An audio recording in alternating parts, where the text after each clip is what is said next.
I'm told the eye of this storm is very tiny, and the tinier the eye, the tighter, more damaging volatile. the hurricane is. That's absolutely true. And Speaking Coulter, of the how are hurricane, you? in she blows. First of all, I have so many guys that ask me a gazillion questions about you. And I just want to tell you guys that, yes, she's wearing tight, skinny pants and a little bit of I saw your belly, and you don't have a belly. You're tiny and looks very sexy. Why, thank you. So they ask me, and they go, I bet you she's a minxie, and like the bedroom, she's probably crazy. And I say, I don't know, I can't speak for that. And they're like, why don't you ever interview her more about, like, we know politically where she stands, but please ask her about her personal life. And I said, I'm not going to do that because I know you, but it's not what we're here to talk about. But they're so intrigued by you. I know, find you know super why? Sexy. Because and I never, ever talk about my personal life. That's why. And maybe that's, I guess that If keeps them only intrigued. they knew, but it's so boring. Mine's really boring. Mine is, I'll bet you yours is 10 times more exciting than mine. Like, I have dinner with a friend tonight, but everything, you know me, every night I go home and I'm with the kids. Every night I sleep with the kids. That's my life. I don't know. You drove me out to whatever that place was Out in one the time. valley. And, I got a little taste of your Poor personal Ann. life. I and talked it that woman's was ear off. Fantastic. I just remember getting out of the car traumatized going, thanks, I'm never getting married. Goodbye. Have a great night. Good to see you. PTSD. PTSD, yes. Well, welcome. We're so glad you're here. I know, me too. I missed you last week. You were doing what, QVC or something? I think it was, yes, HSN. Yeah. HSN, sorry. Yeah. Now, last time you were here, we were supposed to talk about the whole Chelsea Handler thing, and we forgot to even mention it. What happened with that? Oh, well, because I canceled dinner that last week, too. Right, Remember? but why did she get upset, though? Oh, I think it was just, in her defense, it wasn't my fault. I was sick. But I did leave them high and dry. I felt really bad about it because I was supposed to be on that day. I woke up with a horrible sore throat. And why? We've talked about this because I can't sleep on airplanes. 2 flights. I was in Alaska last week. I was in 7 states in 7 days, including Alaska, New York, Philadelphia, D.C. And then, thanks to Rodrigo, 5 hours. He made it better. I mean, not him, but it was delay. I had a 5-hour delay flying from Dulles out to L.A. last week. By the time I went to sleep in L.A. on Sunday night, I'd been awake for 24 hours. I'd given a speech. I'd been on a flight. I'd been on two flights to get down to my speech, give my speech, then sit in the airport for 5 hours. It had been 24 hours, and so Monday I was starting to sniffle. And I woke up Tuesday with a terrible sore throat. I don't know if your body does this to me, but yes. Yeah, it does. It's like the hurricane warning system. You have 3 exactly. days. Yeah. If I'm not getting enough sleep, my body just says, breaks down. screw you. You won't pay attention And to we're gonna me. give you I'm a giving cold. you a sore throat.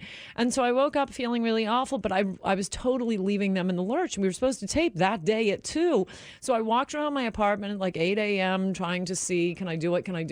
And I thought, I can't even move. I have such a sore throat. So I apologized profusely, and I may do it again. And then she had to explain. She must have been saying Ann Coulter is going to be on. She had to do something to say she's not going to be here. I mean, I didn't see it, but I guess she burned my book. It sounds funny. So no, I'll do it again. I'd love to do it. Lewis pulled some of the sound. You want to hear it? I haven't heard it. And she had a fake Ann Coulter, right? Yeah, she did. Was it a little person? Do we have the sound? No, I don't think it was a midget. Oh, well, I didn't know. I think it was a person, or was a larger Ann Coulter, because Ann Coulter is like... I think it was a fat Ann Coulter, right? Okay. A Zoftig. We have the sound. Let's listen. Since I am always accused of not representing both sides in this election, I went out on a limb and I booked one of the most vocal Trump supporters in the country, Ann Coulter. And guess what she did? She called in sick right before the show today. Oh, no, I'm sorry. She emailed in sick. Do you know how seriously I take this job? I was up at 5 a.m. this morning reading this piece of garbage. Okay? And then you email in sick. So the show must go on. So to give you an idea of how our interview would have gone, please welcome Ann Coulter's body double. You don't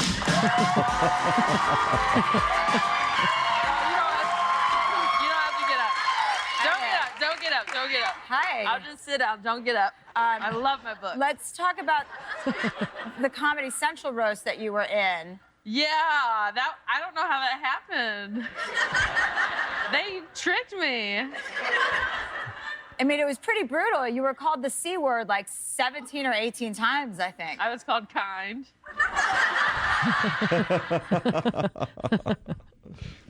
So that's what they No, ended that's up doing. good. She had to do something. Of I mean, course. they were in the lurch.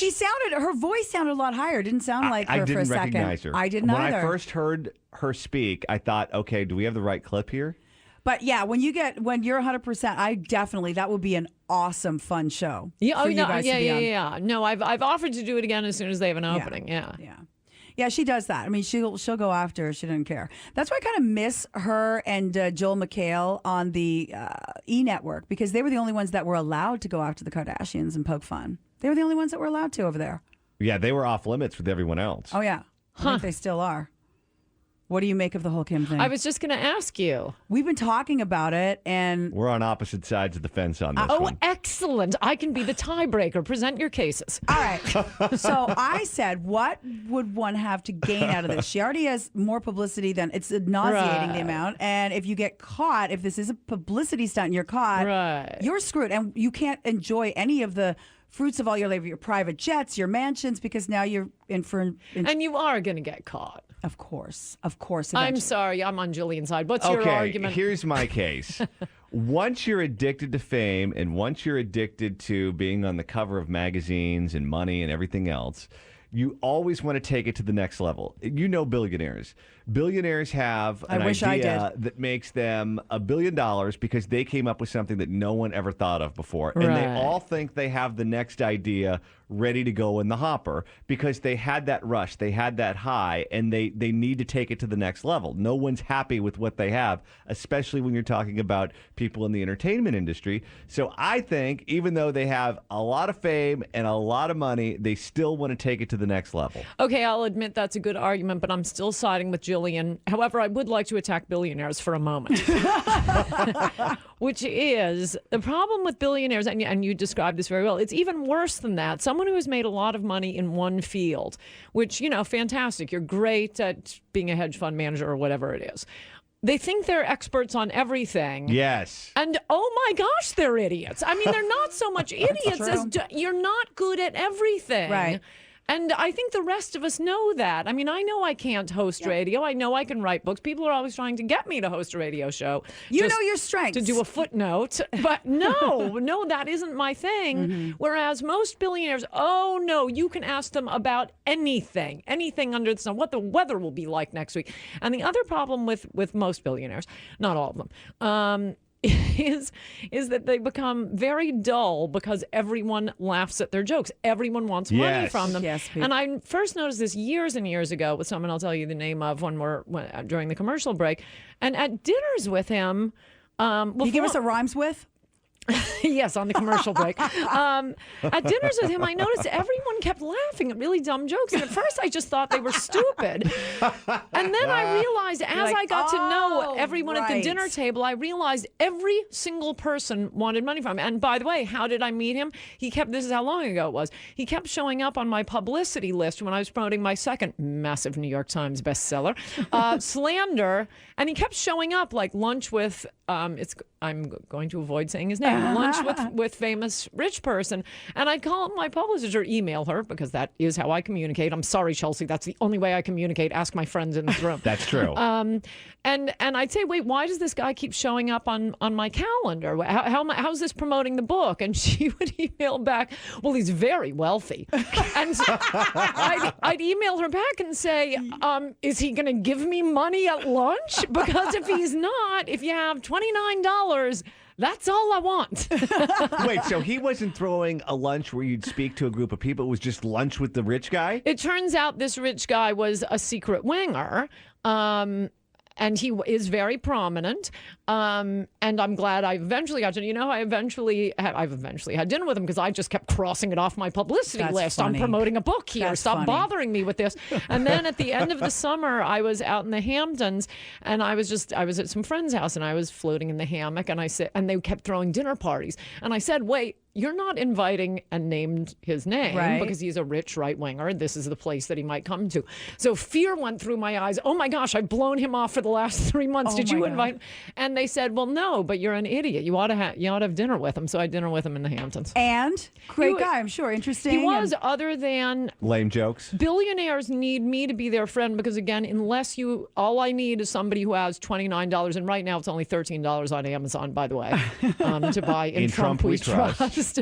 But I don't need a large capital infusion, so Right. I'm That's not why he laughing at wants your to have- jokes if it's not funny. But I'll bet in retrospect, his idea of having lunch around people that are all yes people, and it's fine and it's great, but it must be more intriguing to have lunch with somebody who's not laughing at every joke that he could I be. think he'd prefer to have people who laugh at all his jokes. Yeah, they like that. Yeah, it's very strange, but Wow. I don't care. But you know what? We were talking when we were mentioning the Kim Kardashian thing. The other reason I think that it's real is because the guy that was tied up with her, well, not together, but they tied him up and they brought him upstairs and said, take us to her apartment. And he did.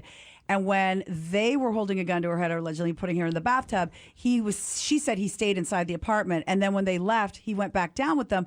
So I don't know if he's the guy that sort of tipped them off, or there's too many people that would have to be involved for this to be Right. fake. And she doesn't know him from Adam, really. So why is she going to include him in some elaborate? I don't know. I just feel it's too. I think you it's do too get elaborate. caught. Yeah, yeah. This would be a great Law and Order. Except someone has to die. Oh, maybe it will be. Oh, it's going to be like I think a movie or something. When she came back, she had more press than like a Princess Di coming in. It was like cops everywhere, Oh, security. she loves it. I'm not saying she doesn't love it, but it's crazy. So, Ann, we had a vice presidential debate last night. I heard. How was it? Did you watch? To be completely honest, I didn't tune in until the last half hour. Though I did see clips of the first hour later, and I was making dinner for myself. I had just taken a little nap, which I thought would be more interesting than the vice presidential debate. And when I finally got Probably back was. to my computer, which was toward the end of the last half hour, the first tweet I sent was, I only caught the last 30 minutes. Has Tim Kaine been interrupting every syllable of Mike Pence to Yeah, say, I what think- about Trump's taxes? I think so. And apparently he was. Yeah, it went on for. I mean, that was sort of the. Oh, yeah. The theme. Yeah, I did not think she was a good moderator at all. She let them bicker over nothing, and then when they had an interesting conversation or was going somewhere, she interrupts them. And she'd say, now let's talk about North Korea. Yeah, right, exactly. Gentlemen, can we? The focus was Russia. You guys all got off on your Hillary and Donald stuff. You know, it just seemed a Right. little out of place. But, Right. but overall, they're saying Pence is the winner. What did you feel for the what you saw? Definitely, and since I was critical of Pence when he was being considered by Yeah. Trump, once they walked down the aisle, I backed off on my criticism. But not aisle together because Pence doesn't believe in that. Conversion therapy all the way. Exactly. No, I thought he was fantastic, and it does show that Trump was right. It was a fantastic choice. It's interesting that the Democrats are saying today, because I don't know if you saw the polls, it's all like 92% say Pence won. I mean, it was kind of a blowout. Unanimous, pretty much. Kaine was doing that thing that I always find so appealing, the smirking, mocking. I mean, he was like Paul Begala. It's like tuning into MSNBC, and I always think, you know, has smirking ever been an attractive characteristic? Especially in a man. Oy. Or the huffing and puffing. Remember when Al Gore did that? Right, but the smirking. See, I hate watch, so I watch MSNBC a lot. And one thing you will not see on Fox News, if you're going to consider them, you know, compare Fox News and MSNBC. One thing you don't see on Fox News is that smirking, the arrogant smirking. And I have never heard anyone say, you know, I really like this show. I wish Rachel would smirk more. There just isn't enough smirking. And we got a lot of that. But what the Democrats are saying today is that Kaine, he did what he had to do, which is get all of these slanders out about Donald Trump. But as I write in my column this week, which you guys haven't read because it went up as you were beginning the program, we've been hearing the exact same arguments against Trump literally from day one. I went back and I looked at the 7 questions Donald Trump was asked at the very first Republican primary debate, which I list in my column. And it's, you know, you're mean to women, you're mean to minorities, You're corrupt. You're a bad businessman. There are two that have dropped out. One is Obamacare, because they can't. That would embarrass Hillary to force a discussion into Obamacare. And I think I'm forgetting one. And one is they can't bring up because of Hillary. Oh, you're not a real Republican. Well, Hillary's already losing Democrat votes to Trump, so they don't want to make that really obvious. Feel free to vote for Donald Trump, Democrats. He's not a real Republican. But other than that, it's all the exact same argument. They just switch in and out the woman. You know, which woman he's made. Does it make a difference if it's Rosie O'Donnell or the Hispanic mattress girl? It's the same argument they've been making. That is priced into what we are buying here with Donald Trump. How is it that Rosie O'Donnell can continue to be referenced at this point in the game? You were shocked that they brought her up at the first debate. Yeah, I truly was. I don't know what relevance this has. I wonder and that what was she's Megyn thinking. Kelly who brought it up. Yeah, it was. You know? You wonder what Rosie's thinking? I wonder if she hate watches the debates. Yes. I think she hate tweets. I'm pretty sure of it. But those are the first 7 questions. I think I missed one. But the first 7 questions is the exact same thing. The media just rolls out each attack on Trump with more hysteria. And with greater venom, and then claim that caused a drop in the polls. Well, the polls have been about the same since it's been a 2-person race. There'll be a little bit. Trump will go up by a few points. Hillary will go up by a few points. But there really hasn't been much movement. I still think Trump is more likely to win than to lose. I do think you got to give him at least 3 points for a Bradley effect. And maybe more. What do you think he does in the next debate? Do you think he goes into it trying to look presidential and trying to look like Mike Pence last night? Or do you think he goes full-on Roger Stone and brings up Juanita Broderick and Kathleen Willey and goes back to Whitewater and that sort of thing? I hope not the latter. Not. Oh my God. I hope not. We'll see. I mean, at least in the past...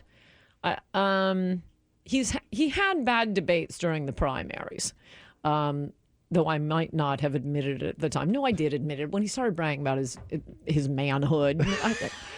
No, I was not pretending. Oh, that was fantastic. But he came back from that and had the best debate performance he ever had. So he has recovered before. And I think if he just remembers one thing.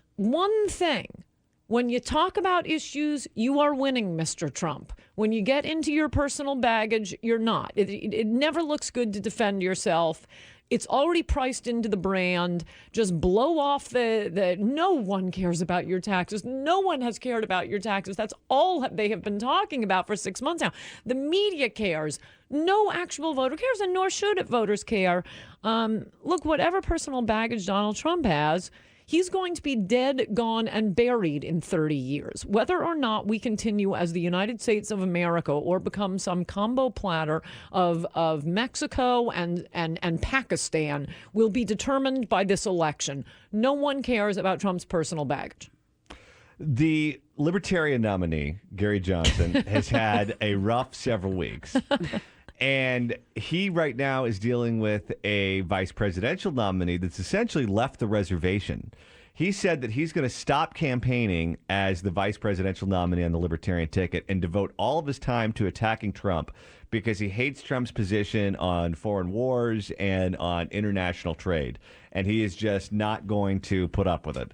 He said that Hillary Clinton was the most qualified person in the race, and essentially has just been doing nothing but praising her.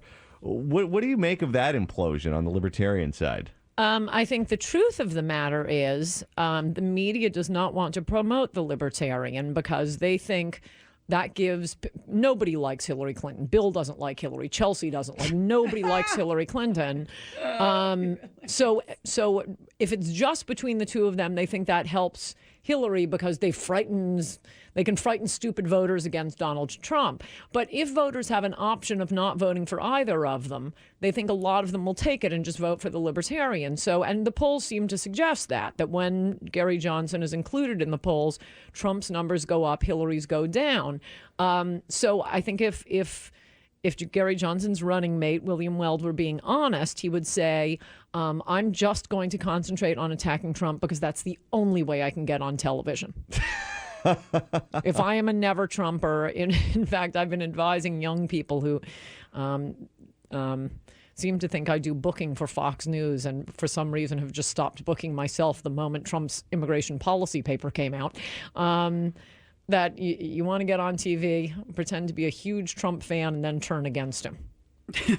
I promise you.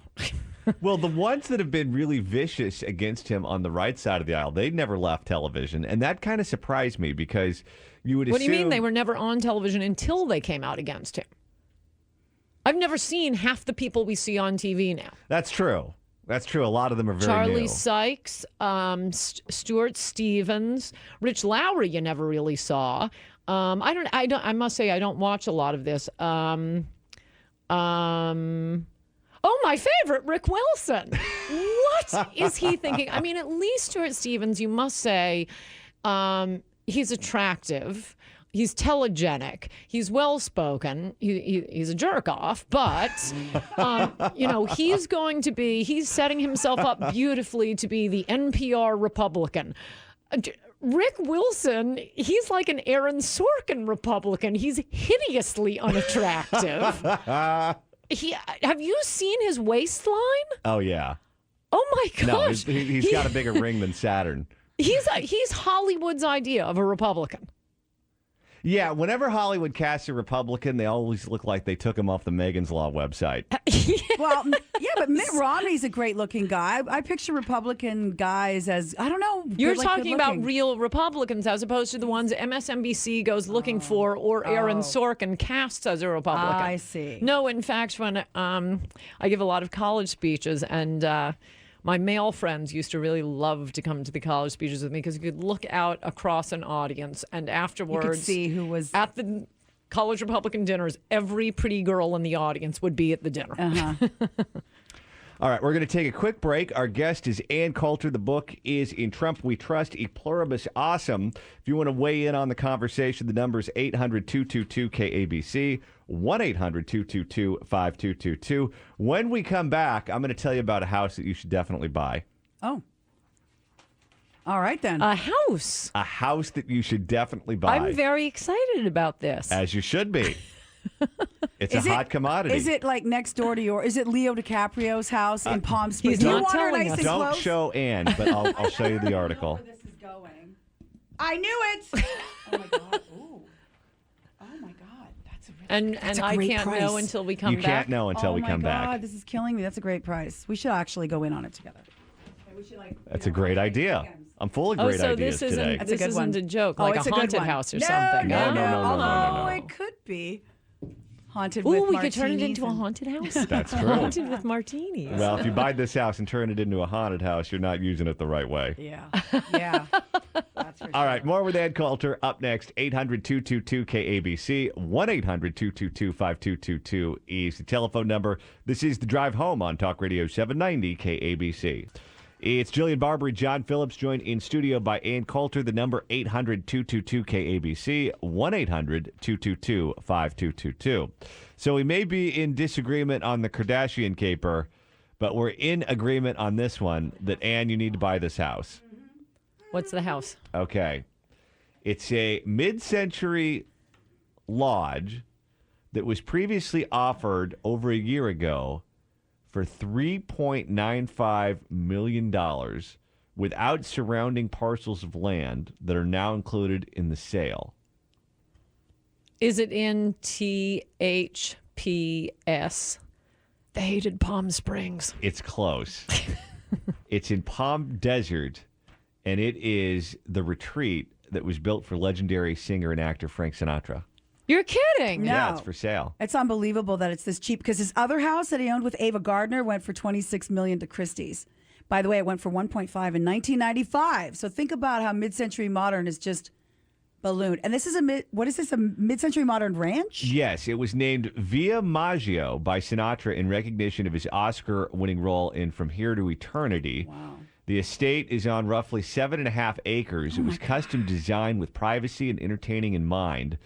Sinatra's one-time retreat above Palm Desert features an outdoor dance floor, a swimming pool, and a helipad on the 7.5 acres. Perfect for you then, Ann.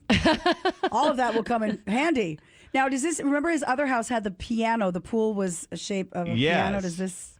And the helipad is there because it wasn't only Sinatra, but Liberace used to do the same thing out there, where they would play in Vegas. I think Barry Manilow does the same thing. Yeah. They would play in Vegas, but they lived in Palm Springs, and they would fly to the venue in Vegas every single night, and then fly back to Palm Springs. They lived in Palm Springs. They slept in Palm Springs. I think Elvis did that too. The at picture- one point. Okay, this is way too much salesmanship for I know. You'd think that the he hated and I Palm had, Springs, where these guys are every weekend, ruining my weekends. That picture that I gave you of poolside gossip that was taken by Slim Aarons, Barry Manilow lived in that house.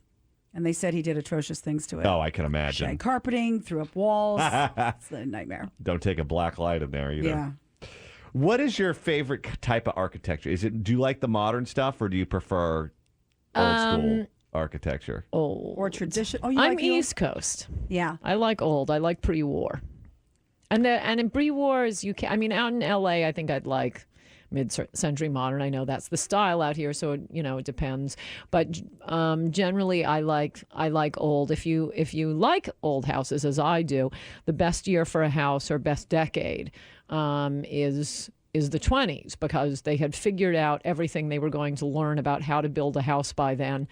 It took the Depression for house builders to realize, oh, hey, we don't have to build houses well. We can build pieces of crap and people will still buy them. And that's why, these McMansions, they will blow down at the first sign of a hurricane.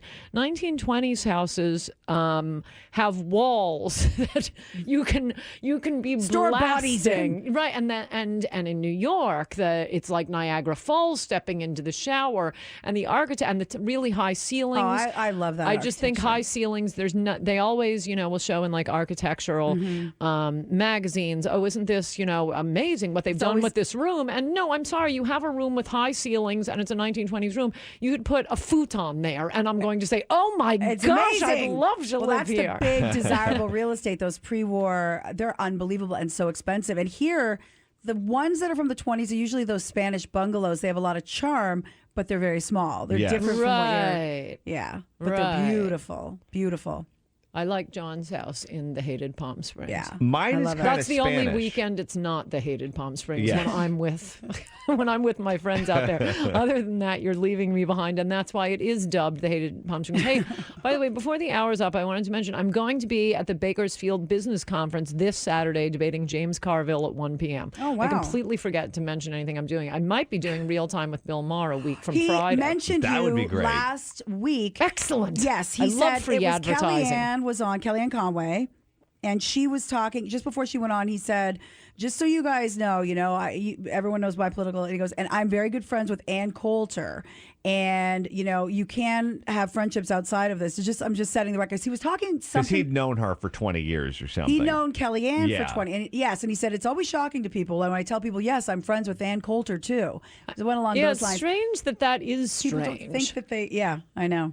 So good. Oh, my God. I was just wondering when you were going to go back on. Yes, and Reagan Library I on love that show. Tuesday, October 11th. Very busy schedule. I have a very busy schedule. Good for you. Now that I'm not sick. You never promote. You promote your book, but you always forget what you're on. I unless totally somebody's forget. emailing you and telling you. I know. Mention where you're going. And at the Bakersfield Business Conference, it's funny that they call it that because I did a radio show up there on it, and it sounds more like the farm and fair conference. They say there will be pistachios and grapes and ice cream, and everyone in the world is going to be there. That's a big deal in Bakersfield. Ben Carson, wow. Sarah Palin, Bobby Jindal, Rick Perry, Lou Holtz, Diane Keaton. I mean, the list of people who are coming, it just went on and on, though I can't really figure out what the schedule is. The important part of the schedule is I debate James Carville at 1 p.m. All right.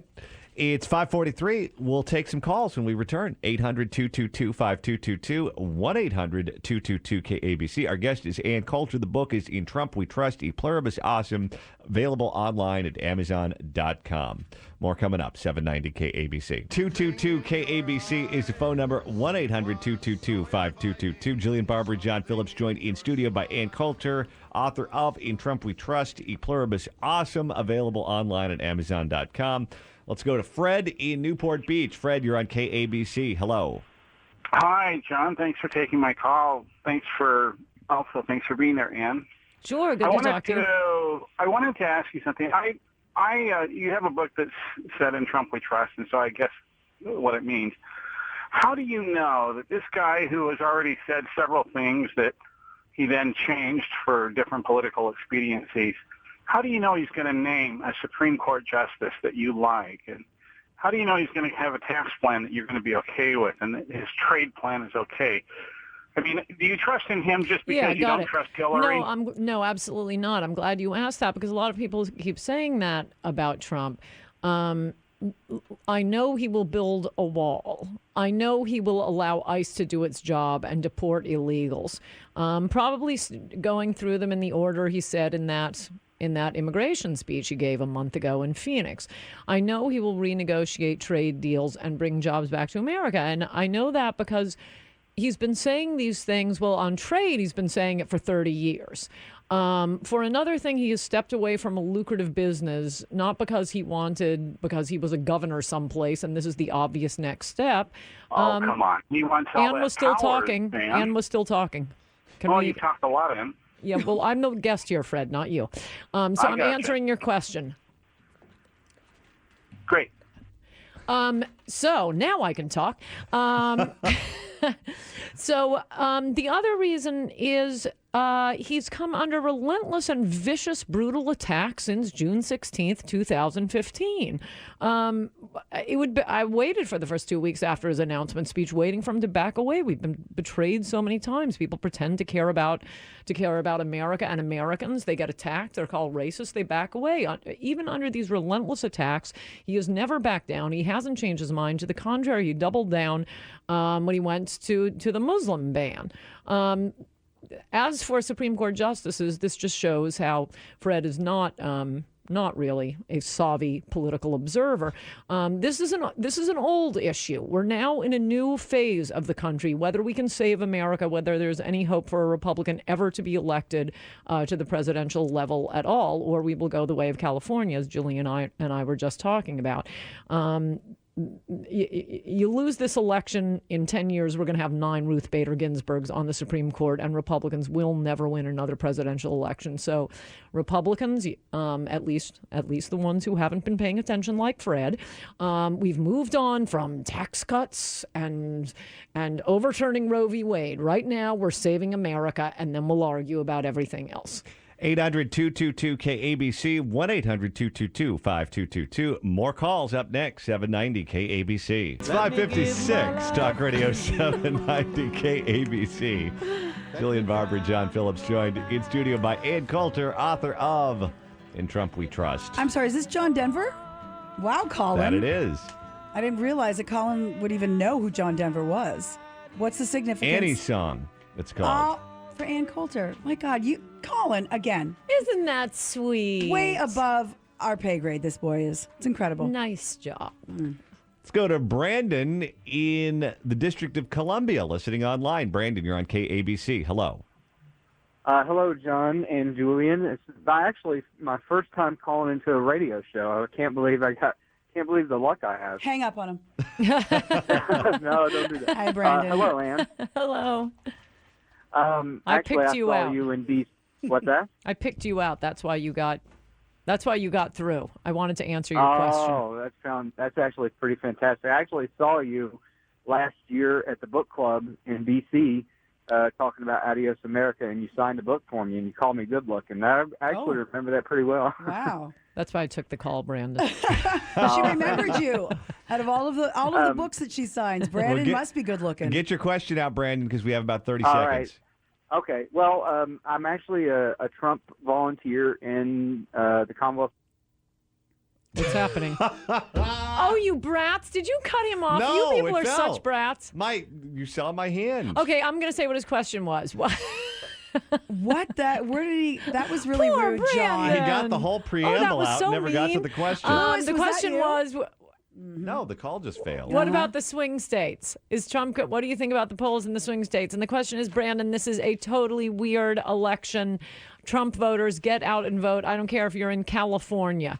You never know what's going to happen. I made up a list of the swing states that I think are very possible for Trump to get. And incidentally, I have a path for him winning. I assumed, and I'm not actually assuming this in reality, but I assumed he would lose Florida and Virginia. It was mostly the industrial Midwest, Maine, New Hampshire, a few of the states like that. States where Romney either lost the white vote or got less than his national average if Trump takes half of those. And I think Trump gets more of the Hispanic vote and more of the black vote than any Republican in 50 years. All right, Ann Coulter. Thank you. Thanks for coming in. Thanks, Ann. The book is In Trump We Trust, available online at Amazon.com. We'll be back tomorrow at 3, 790 KABC.